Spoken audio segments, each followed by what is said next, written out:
Everyone, मेरा नाम इज़ा अहमद है और मैं Shalimar medical and dental college में फाइनल ईयर MBBS स्टूडेंट हूँ। आज हमारे साथ एक बहुत खास गेस्ट मौजूद हैं, डॉक्टर राबिया मुश्ताक, जो शालीमार हॉस्पिटल में गायनी एंड ऑब्स्टेट्रिक्स डिपार्टमेंट में कंसल्टेंट के तौर पे काम करती हैं। अस्सलाम वालेकुम डॉक्टर राबिया, क्या हाल है आपका? वालेकुम अस्सलाम, I am good, thank you for inviting me Iza. Thank you so much ma'am for being here. Ma'am, हमारे व्यूअर्स के लिए आप अपना मुख्तसर सा थोड़ा सा मेडिकल बैकग्राउंड बता सकती हैं, पर्टिकुलरली कि आप जो fertility issues and reproductive health की तरफ आपको कैसे इंटरेस्ट आया? ओके, या श्योर। सो बेसिकली मेरी ग्रेजुएशन अल्लामा इकबाल मेडिकल कॉलेज से है और उसके बाद मैंने FCPS की ट्रेनिंग जिन्ना हॉस्पिटल लाहौर में की और मेरी वालदा खुद एक गायनोकोलॉजिस्ट है और जब मैंने उनके क्लिनिक में काम करना शुरू किया तो मुझे एहसास हुआ कि पेशेंट्स मुझे नहीं दिखाना चाहते क्योंकि उनको लगता है कि आई एम हियर क्योंकि मैं इनकी बेटी हूँ। सो आई डिसाइडेड टेकिंग कि मैं ज़्यादा मुश्किल पेशेंट्स जो कि फर्टिलिटी के पेशेंट्स होते हैं वो देखूंगी, क्योंकि जब फर्टिलिटी के मामले में आपको सक्सेस मिलती है तो वो पेशेंट फिर आपके साथ स्टिक करता है और आपको भी एक बहुत ज़्यादा सेंस ऑफ अचीवमेंट होती है। आफ्टर दैट मैं पाकिस्तान से बाहर चली गई, मैंने MRCOG किया, मैंने इंग्लैंड में ट्रेनिंग की, वहाँ पर मैंने IVF और फर्टिलिटी की training Guy's and Saint Thomas London से की। फिर मैं वहाँ पर as a consultant I have worked, मैंने वहाँ पर एक कंसल्टेंट के तौर पर काम किया है, जो कि मौका पाकिस्तानी लोगों को कम मिलता है। और उसके बाद आई डिसाइडेड कि it's time to go back home और अब मैं शालीमार में हूँ। That's amazing, ma'am. मैम, आज का टॉपिक हमारा थोड़ा सा सेंसिटिव है। इट्स कंसिडर्ड लोग ज़रा इससे बात करने में थोड़ा सा हिचकिचाते हैं, तो उम्मीद है कि इस गुफ्तगू के बाद वी कैन रीच पीपल और हम थोड़ी से इल्म में उनका इजाफा कर सकते हैं। तो उसी मौजू पे रहते हुए, जो बांझपन या इनफर्टिलिटी होती है, इसका डायग्नोसिस कैसे किया जाता है एंड इसके मामले में कब डॉक्टर से रुजू करना चाहिए? सो एक बड़ा ही डेफिनेट सा लफ्ज़ लगता है बांझपन। आई विश के उर्दू में हमारे पास इससे कोई बेहतर लफ्ज़ होता है। इसके बारे में एक डेफिनेट फीलिंग आती है कि जैसे एंड ऑफ द रोड और इसके बाद मज़ीद जैसे कुछ नहीं हो सकता। तो कोई भी कपल जिसको कंसीव करने की वो कोशिश कर रहे हैं, प्रेग्नेंट होने की कोशिश कर रहे हैं और उनको 1 साल हो गया है और डिस्पाइट रेगुलर इंटरकोर्स के अगर वो कंसीव नहीं कर पा रहे तो उन्हें हेल्प सीख करनी चाहिए, उन्हें देखना चाहिए, डॉक्टर से मिलना चाहिए। इसके लिए एक एक्सेप्शन है, अगर खातून की उम्र ज़्यादा है या उसको ऑलरेडी कोई ऐसा डायग्नोसिस बता दिया गया है, मसलन एंडोमेट्रियोसिस या पॉलीसिस्टिक ओवरीज, जिसमें पता हो कि प्रॉब्लम्स आने के चांस हैं और इन्हें हमल होने में मसाइल का सामना करना पड़ सकता है, उन पेशेंट्स को प्रॉब्ली अर्ली जल्दी आ जाना चाहिए डॉक्टर्स के पास चेकअप के लिए कि उन्हें फर्टिलिटी के लिए क्या करना है। बिल्कुल। मैम, कभी कभार ऐसा लगता है कि जो इनफर्टिलिटी के इश्यूज हैं, अफसोस से हमारे माशरे में उसको औरत का मसला करार दिया जाता है। तो आप ज़रा बता सकती हैं कि औरतों और मर्दों में इनफर्टिलिटी के आम वजूहात क्या होते हैं? ट्रू। सो आपकी बात बिल्कुल ठीक है। कुछ वक्त बदल रहा है, आदमियों ने कुछ एक्सेप्टेंस इस बात की स्टार्ट कर दी है कि मसाइल सिर्फ ख़वातीन के नहीं होते। एक वक्त था जब हम कहते थे कि आदमियों में 1/3 मसाइल आदमियों की तरफ से हैं और 2/3 तकरीबन ख़वातीन की तरफ से हैं। अलबत्ता दुनिया का एनवायरनमेंट कुछ इस तरह से चेंज हो रहा है कि आदमियों के मसाइल बढ़ते जा रहे हैं और अब तकरीबन 50% केसेस मर्दाना रीजंस की वजह से होते हैं और 50% की कंट्रीब्यूशन जो है वो ख़वातीन की वजह से होती है फर्टिलिटी की। अगर हम इस हकीकत को जल्दी एक्सेप्ट कर लें कि 50% चांस है कि ये प्रॉब्लम आदमी की तरफ से हो सकता है, तो हम उसका डायग्नोसिस जल्दी कर लेते हैं, जिसकी वजह से हम उसका ट्रीटमेंट जल्दी कर सकते हैं। बिल्कुल। मैम, आपको ऐसा महसूस होता है कि 10 साल पहले, 20 साल पहले, 25 साल पहले इनफर्टिलिटी का डायग्नोसिस जो था वो बहुत कम था? आजकल शायद मेडिकल एडवांसमेंट की वजह से या पेशेंट्स का शऊर बढ़ गया है, इस वजह से क्या आपको लगता है कि इनफर्टिलिटी का रेट ऑफ डायग्नोसिस इंक्रीज होता जा रहा है? सो दुनिया भर में फर्टिलिटी की शरह एक्चुअली कम हो रही है और नीचे जा रही है। मेल इनफर्टिलिटी के केसेस पूरी दुनिया में बढ़ रहे हैं। सीमन पैरामीटर्स का नॉर्मल वैल्यू वक्त के साथ साथ गिरता जा रहा है एज वेल। सो इसमें एनवायरमेंटल पोल्यूशन का भी एक हाथ है, हमारे लाइफस्टाइल्स का हाथ है। हमारा लाइफस्टाइल बहुत सेडेंट्री हो गया है, वज़न बढ़ गया है, हार्मोनल इम्बैलेंसेस हैं, सोने जागने के टाइम्स का प्रॉब्लम है, जिसकी वजह से हमें फर्टिलिटी इश्यूज नज़र आ रहे हैं। दूसरा एक और फैक्टर जो मैं समझती हूँ, वक्त गुजरने के साथ साथ शादियाँ लेट होने का रिवाज हो गया है, जिसकी वजह से फर्टिलिटी के जो कुदरत की तरफ से विंडो रखी गई थी फर्टिलिटी की, इंसान उसको चैलेंज करना चाहता है और उसको बदलना चाहता है, जिसकी वजह से लेटर ऑन जो खवातीन की शादी लेट होती है वहाँ पर हम स्ट्रगल करते हैं। मैम जैसे लोग अगर फॉर एग्जांपल कोई कपल है या कोई इंसान है जो अपना फर्टिलिटी या इनफर्टिलिटी का चेकअप करवा रहे हैं, what can they expect? Initial workup किस तरह का लगता है इन लोगों के लिए? ओके, तो एक तो मैं कहूँगी अगर आप डॉक्टर के पास जाने को प्लान कर रहे हैं और फाइनेंसेस और सोशल एक इशू होंगे, तो आप कुछ एक बुनियादी टेस्ट करवा के डॉक्टर के पास जाएं। मसलन अगर मियाँ बीवी का 3 दिन का परहेज हो तो 3 दिन के एब्स्टिनेंस के साथ या मियाँ बीवी के ताल्लुक का परहेज के साथ सीमन एनालिसिस का टेस्ट अच्छी लैब से करा लेना चाहिए। अब अच्छी लेबोरेटरी से मेरा मकसद बेसिकली ये है जहाँ पर एक एंड्रोलॉजिस्ट इस टेस्ट को देख रहा हो। बाज़ औक़ात हम पैसे बचाने के लिए कोई सस्ते रास्ते इख्तियार करते हैं और उसके बाद डॉक्टर के पास पहुँचते हैं, वो कहता है अब ये टेस्ट दोबारा कराओ, तो हम एक्चुअली हम उस पर ज़्यादा पैसे एंड अप करते हैं स्पेंड करते हुए। दूसरी जो चीज़ मैं कहूँगी, ख़वातीन से जो टेस्ट उनको कराना चाहिए, अगर उनके पीरियड्स रेगुलर आते हैं तो माहवारी से 12वें से 13वें दिन का एक अल्ट्रासाउंड स्कैन, जिसमें ये देखा जा सके कि फॉलिकल जिसके अंदर एग रहता है क्या वो मौजूद है या नहीं। सो एक फॉलिकुलर ट्रैकिंग का अल्ट्रासाउंड उसको हम कहते हैं। और इसके अलावा बाज़ लोगों को कुछ बेसलाइन हार्मोन्स की ज़रूरत होती है जिसको हम डिसाइड कर सकते हैं वंस दे हैव मेट। लेकिन एटलीस्ट 2 चीज़ें, एक अल्ट्रासाउंड स्कैन और एक सीमन एनालिसिस। ठीक। मैम कोई ऐसा स्क्रीनिंग टेस्ट प्रोटोकॉल्स जो इंसान ये अंदाज़ा लगाना चाहता है कि उसकी ज़रख़ेज़ी या फर्टिलिटी किस लेवल पे है ताकि वो जल्दी they can be a bit more aware, so ऐसा कोई है प्रोटोकॉल? हाँ, actually there is a possibility. बाहर के यूरोप में और अमेरिका में एक्चुअली फर्टिलिटी असेसमेंट क्लिनिक्स होते हैं जहाँ पर लोग जिनकी अभी शादी नहीं हुई होती, उनको लगता है शादी डिले होगी या वो अपने करियर की वजह से डिले करना चाहते हैं, वहाँ पर उनकी असेसमेंट की जाती है। एंटी मुलेरियन हार्मोन ख़वातीन के अंदर हमें एग रिज़र्व के बारे में या क्वालिटी ऑफ एग्स के बारे में इंफॉर्मेशन देता है, जिसको किया जा सकता है। अलबत्ता ये बात याद रखिए कि एक अगर आपने ये रास्ता इख्तियार करना है तो इसको इख्तियार करने के लिए आप ये सफ़र 40 साल की एज पे नहीं शुरू कर सकते, बल्कि आपको एंटिसिपेट करना पड़ेगा, आपको सोचना पड़ेगा कि मुझे इस चीज़ की ज़रूरत है, और 30 ईयर्स में आप डिसाइड करें कि मुझे अगले 5 साल में ये दिखाई दे रहा है कि मैं शादी नहीं करूँगी या नहीं कर पाऊँगी, या जो सोशल फैक्टर्स हैं, तो क्या एग फ्रीजिंग की ऑप्शन मेरे लिए हो सकती है। तो इसको अर्ली प्लान करना ख़ास तौर पर ख़वातीन के लिए बहुत इम्पोर्टेंट है।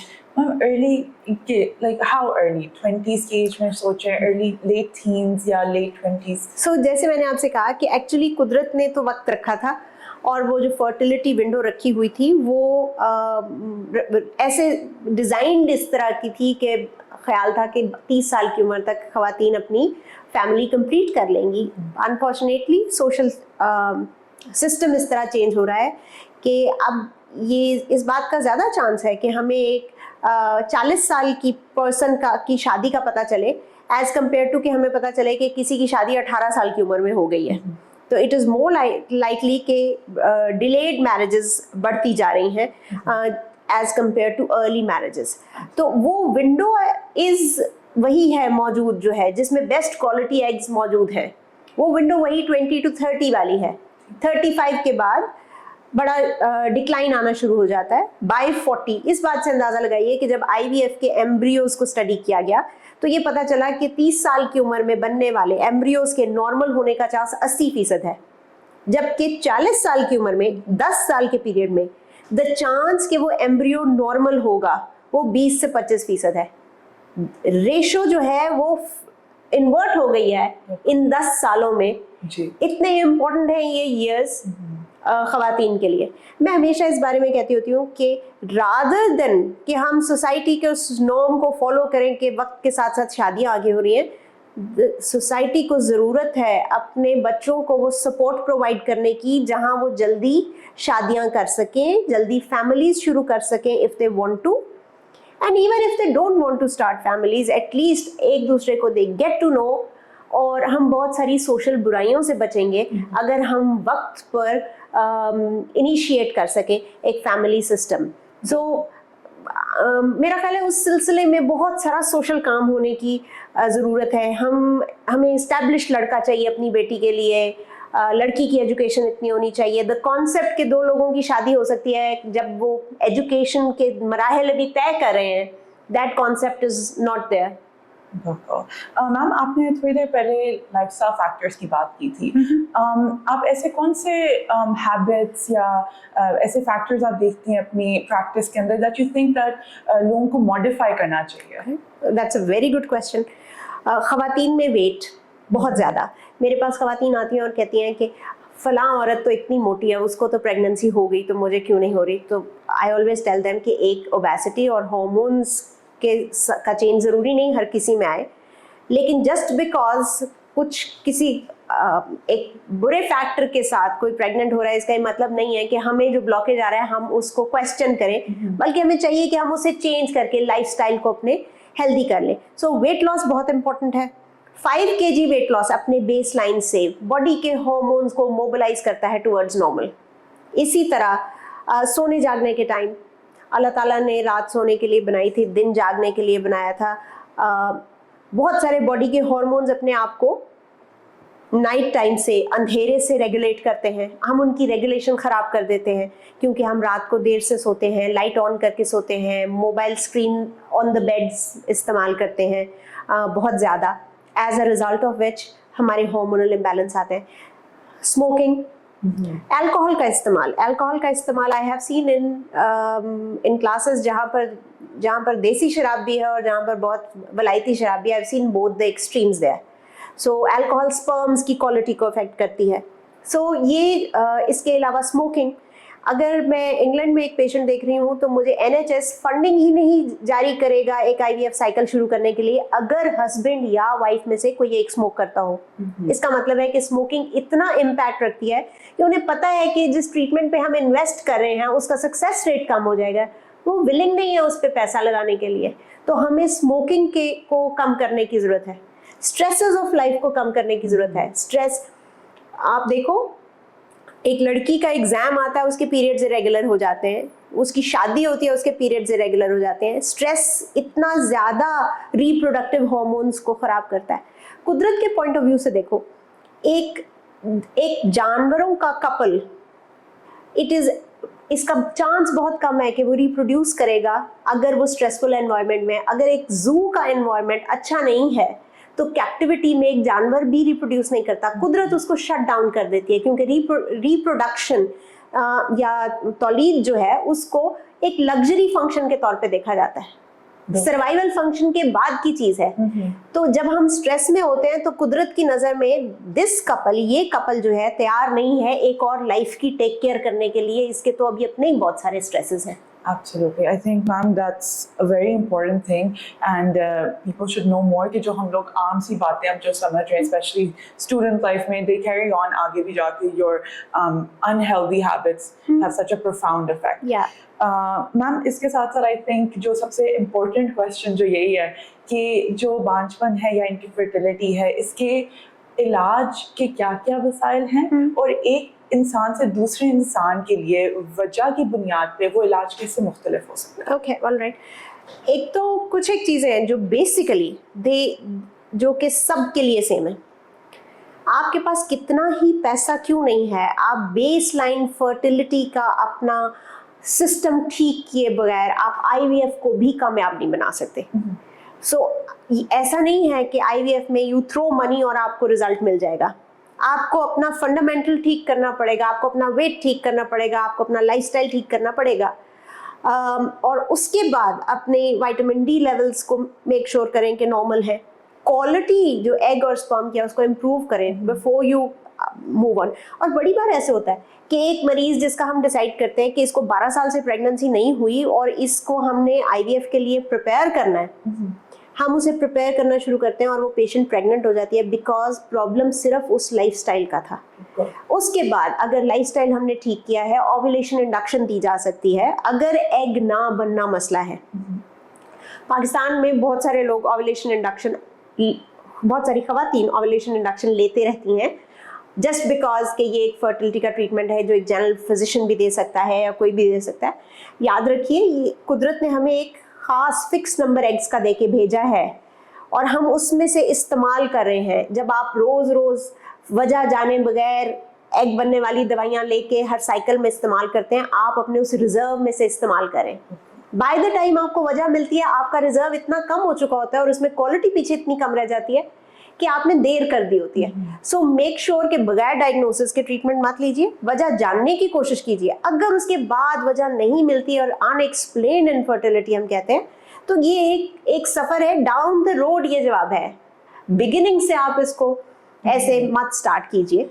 उसके बाद अगर मेडिकेशन से नहीं ठीक होते, अब बाज़ औक़ात इंजेक्शंस दिए जा सकते हैं। हार्मोनल बैलेंसेस को ठीक करने से लोग प्रेग्नेंट हो जाते हैं। और अगर कुछ नहीं होता तो IUI या IVF तरीका इलाज पे जाया जा सकता है। IUI निस्बतन सस्ता तरीका इलाज है, लेकिन उसका सक्सेस रेट भी कम है। It's very important to know कि आप एक ट्रीटमेंट कराने जा रहे हैं, उसका सक्सेस रेट 15 और बहुत हद तक 20% तक उसका सक्सेस रेट है। इसका मतलब है कि 6 में से या 5 में से एक वुड बिकम प्रेग्नेंट। उसके साथ बहुत ज़्यादा हाई होप्स मत लगाएं। एक बार फेल होने से ये मत सोच लें कि ट्रीटमेंट फेल हो गया है। एक ट्रीटमेंट का एक नेचुरल चांस है कि वो कितना काम कर सकती है, आप उससे ज़्यादा उससे मत एक्सपेक्ट करें। एंड देन अगर आप IVF पे मूव करते हैं, उसकी सक्सेस का चांस 3 में से 1 है। तो just because we are putting money into it, इसका ये मतलब नहीं है कि हमें ज़रूर रिजल्ट मिलेगा, लेकिन फैक्टर्स करेक्ट करके अच्छे हाथों में ये रिजल्ट बढ़ के 50% तक जा सकता है, प्रोवाइडेड डॉक्टर ने उस केस पे मेहनत किया और उसको फौरन से शुरू नहीं कर दिया। एब्सोल्युटली, बिल्कुल। मैम, जो इनफर्टिलिटी और यही रिप्रोडक्टिव हेल्थ के जो इश्यूज होते हैं, ऑर्गेनिक मसले के साथ साथ ये ज़हनी तनाव का भी बहुत वजह बन सकते हैं। मैं जानना चाहती हूँ कि किस तरह एक कपल है, एक जोड़ा है या एक इंसान है जो इस मुश्किल से गुजर रहा है, उसके दोस्त और उसके ख़ानदान उसके लिए कैसे how can they support that? सबसे पहली बात एक तो ये कि मेरा ख्याल है कि एक साइकोलॉजिस्ट को इन्वॉल्व करना इस जर्नी में IVF की बहुत ज़रूरी है। मैं कभी कपल्स को सजेस्ट करती हूँ कि आप साइकोलॉजिस्ट से मिल लें, तो वो लड़की घबरा के मुझे कहती है कि मैं पागल तो नहीं हूँ या मैं कोई मुझे मेंटल इश्यूज़ तो नहीं है। और मैं उनसे कहती हूँ कि रीज़न मैं आपसे एडवाइस कर रही हूँ कि आप एक साइकोलॉजिस्ट के साथ एंगेज करें, उसकी वजह यह है कि वो आपको स्ट्रेस से कोप करने के मैकेनिज्म बताएंगे, जो कि किसी भी नॉर्मल शख्स को हो सकता है। उसका मतलब एक बीमारी नहीं है, बल्कि नॉर्मल स्ट्रेसेस को कोप करने में हेल्प करता है। दूसरी बात ये, इस ट्रीटमेंट को हमेशा कपल का ट्रीटमेंट समझें। आप ये मत समझिए कि ये तो बीवी का नुक्स है या ये शोहर का नुक्स है। अब आप एक फैमिली है, जो प्रॉब्लम है वो हमारा इकट्ठा प्रॉब्लम है और हमने उसको इकट्ठे रिजॉल्व करना है। मैंने इस ट्रीटमेंट के दौरान ताल्लुकात को बिगड़ते भी देखा है और मैंने इस ट्रीटमेंट के दौरान ताल्लुकात को मजबूत होते हुए भी देखा है। डिपेंड्स कि आपकी उसके बारे में अप्रोच क्या है। उसको एक इकट्ठा यूनाइटेड मसला समझ के चलेंगे तो आपके ताल्लुकात, आपस के ताल्लुकात मजबूत होंगे। ट्रीटमेंट सक्सेसफुल होती है नहीं, ये बाद की बात है। एक ख़ानदान, एक यूनिट, एक दो लोगों का इकट्ठे रहकर एक फैमिली बनाना, अपने साथ एक दूसरे के साथ, वो बॉन्ड स्ट्रॉन्ग कर सकती है ये चीज़। Similarly friends and family, please medical advices मत दीजिए। आप उस कपल की सिचुएशन नहीं समझते। मेरे पास बाज़-औक़ात पेशेंट्स आती हैं कि सारा ख़ानदान कह रहा था कि अभी तो शादी को सिर्फ 3 साल हुए हैं। अगर उस लड़की की एज ज़्यादा है, उसका ऑलरेडी कोई डायग्नोसिस हुआ है, आप तो मशवरा दे के घर चले जाएंगे। उसके कॉन्सिक्वेंसेस उस कपल ने बर्दाश्त करने हैं। तो मेडिकल एडवाइजेस से परहेज़ कीजिए। वो कोशिश कि आप एडवाइस करें अच्छे डॉक्टर्स, फलां डॉक्टर था, मुझे पसंद आया था, मेरा ट्रीटमेंट ठीक हुआ था, जाओ जाके उससे मिलो, रादर देन कि यू शुड डू दिस। सो कोई, मेरा ख्याल है कि कोई फ्रिज ठीक करने का मशवरा नहीं देता, लेकिन मेडिकल एडवाइस देना ये बहुत आसान है हमारे मुल्क में किसी भी चीज़ के लिए। Absolutely ma'am. Ma'am, I been very lucky enough कि मैंने मैम की बहुत सक्सेस स्टोरी सुनी है। मैम, हमारे व्यूअर्स के लिए एक ऐसी कहानी जिसने आपको बहुत मुतासर किया हो, आप ज़रा शेयर करना चाहेंगी? सो एक्चुअली ऑनगोइंग ट्रीटमेंट है जो कि जिसने मुझे शायद बहुत ज़्यादा मुतासर किया है, और वो है एक कपल وہ بہت افورڈنگ نہیں ہے. وہ لڑکا کسی کی دکان پر کام کرتا ہے, اور ذہن میں رکھیے کہ IVF ایک مہنگا طریقہ علاج ہے. اور میں نے ان کے ماتھے پر کبھی اس کپل کے شکن نہیں دیکھی کہ ہاؤ ہم اس کو کیسے آرگنائز کریں گے. ہم نے انیشیل ٹریٹمنٹ شروع کیا, احساس ہوا کہ جو بھی فیکٹر ہے اس کی وجہ سے ہمیں IVF پہ موو کرنا پڑے گا. اور اس نے کہا جی ٹھیک ہے, اور اس نے اپنے finances over a period of time build کر کے پرووائڈ کیے. جب ہم نے ایگز کلیکٹ کر لیے اور ہمارے بہت اچھے ایمبریوز بن گئے, تو احساس ہوا کہ اس کے اندر the patient has a medical problem جس کے لیے 6 سے 9 مہینے کا میڈیکل ٹریٹمنٹ چاہیے. They did that. اس نے 9 ماہ اس کا انتظار کیا. اس کے بعد ایک اووری میں ایک لارج سسٹ بن گئی, جس کے لیے اس کی سرجری ہم نے یہاں شالامار ہاسپٹل میں کی. اور اس کے بعد یعنی کہ اس جرنی کو کرتے کرتے ہمیں 2 سے 2.5 سال لگ گئے, اور میں نے اس آدمی کے ماتھے پہ شکن نہیں دیکھی کہ میری بیوی کو یہ پرابلم ہے. اینڈ اب 2 مہینے پہلے دے بیکیم پریگننٹ. ہم نے اسکین کیا, ہارٹ بیٹ آ رہی تھی. I discharge them from our side, اور انہوں نے ڈیسائیڈ کیا کہ وہ آگے treatment continue for the pregnancy ہمارے ساتھ ویسے نہیں کر پائیں گے, بیکاز ان کے فائنینسز اس طرح کے تھے کہ they wanted to go to hospital in the government sector, جو کہ آف کورس ہم نے ان سے بولا کہ ہم انہیں سپورٹ کریں گے جہاں تک ہم انہیں سپورٹ کر سکتے ہیں, اینڈ وہ ہمیں کانٹیکٹ کر سکتے ہیں جب وہ چاہیں ڈیورنگ دیٹ ٹریٹمنٹ. لیکن میرے لیے جو میں سمجھتی ہوں, میں نے ایک آدمی کا وہ روپ دیکھا جو کہ ایکسپیکٹڈ ہے کہ ایک آدمی کا رول ہے ایک سوسائٹی میں, being the provider. And it was beautiful کہ یہ دیکھنا کہ ایک آدمی واقعی ہی کھڑے ہو کے اپنا وہ رول نبھا رہا ہے, وہ اس عورت کے ساتھ اس کی بیماری میں کھڑا ہے. وہ کہتے ہیں نا کہ ایک مرد کی وفا پتہ چلتی ہے جب وہ ایک عورت کی بیماری میں, اور عورت کی وفا چلتی ہے جب اس شخص کے پاس پیسہ نہیں ہوتا. تو I saw both the things in that couple, and that was amazing. Oh, that's so sweet, ma'am. اسی کے ساتھ that was my last question for you. آپ کا بہت شکریہ کہ آپ آئیں اینڈ اتنی بہت fruitful conversation تھی. میری تو نالج میں اضافہ ہوا ہی ہوا ہے, مگر I'm pretty sure کہ جو ہمیں دیکھ رہے ہیں اور سن رہے ہیں ان کو بھی بہت فائدہ ہوا ہوگا. Thank you so much, ma'am. Thank you for having me. Thank you. اگر آپ لوگوں کو بھی کسی بھی طرح کا گائنیکولوجیکل یا obstetrics مسئلہ ہے جس کے لیے آپ ڈاکٹر کی رہنمائی, کنسلٹیشن یا علاج چاہتے ہیں, تو آپ شالامار ہسپتال سے رجوع فرما سکتے ہیں.